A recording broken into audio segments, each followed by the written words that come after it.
Goeiemôre en weer eens baie welkom hier saam met ons by ons oggendoordenkings tyd. Dis goed, is lekker dat jy saam met my is. Ons hanteer die woordjie fire.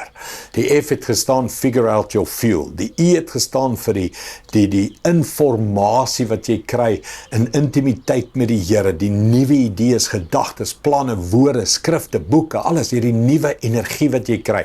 En dan die R staan vir twee goed. In my lewe, dit wat ek ontdek het. Die eerste R is relationships. Ek het agtergekom, weet jy wat gee my vuur?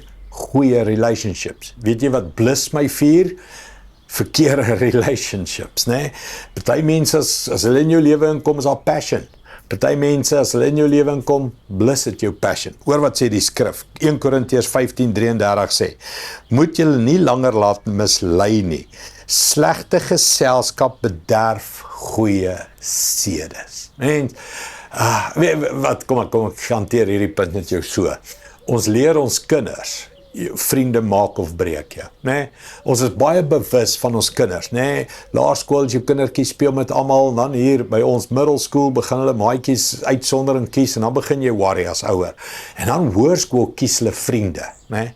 En ek en jy weet, vriende maak jou, ons het stories, vriende laat mense drink en bestuur, vriende kry jou in drugs, vriende maak jou droog maak, ons kan ure daaroor praat.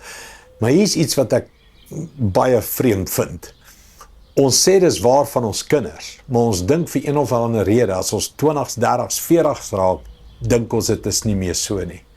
Mense, jou geselskappe, jou boeke, jou Facebook pages, jou koerant, jou TV, jou websites, al die goed is vriende in jou lewe, wat of vuur bring in jou lewe, of vuur blus in jou lewe. Goeie geselskap is goeie dinge, slegte geselskap bederf goeie sedes. Mens, dit is nog steeds waar al is jy 60. Dis nie net waar as jy 16 is nie, dis waar as jy 60 ook is. So hier's my vraag, as jy wil met vuur leef, kies jou relationships. Kies met wie en wat jy meng in die plekke. As jy nie kan voluit oor die Here praat in die plekke nie, as jy nie mense pelle kan challenge oor die Here nie, as jy nie kan saam praat oor wat gaan ons 'n verskil maak in Suid-Afrika en die lewens aanraak, en as jy nie dit kan doen nie, verander jou vriendskappe. Ek sê vir jou reguit, verander jou Facebook page, verander jou websites, verander jou TV-programme, verander die mense wat by jou kom braai en kuier, verander die restaurante waartoe jy gaan om te gaan eet, verander. As jy met vuur wil leef, verander jou relationships. Regte relationships, stir vuur.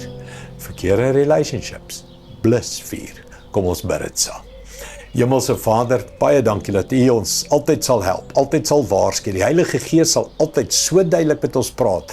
Pas op, bly weg, nie reg, nee.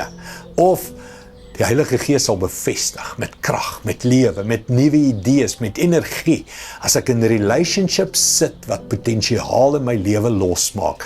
As ek met vriende sit wat my challenge om beter te word. As ek met mense om my sit wat my help om verder te gaan om die koninkryk te bou. Here, laat ons nie naïef wees nie. Die Facebook pages, die koerante, die berou wat ons lees, die website wat ons kyk, die nuus, die programme, die TV, alles wat ons in ons lewe inbring, bring of vuur of blus vuur. Help ons, Here, dat ons met vuur sal leef in Jesus naam. Amen. Dankie liewe vriende, sien jou weer môre. Trots geborg deur Evergreen Turf.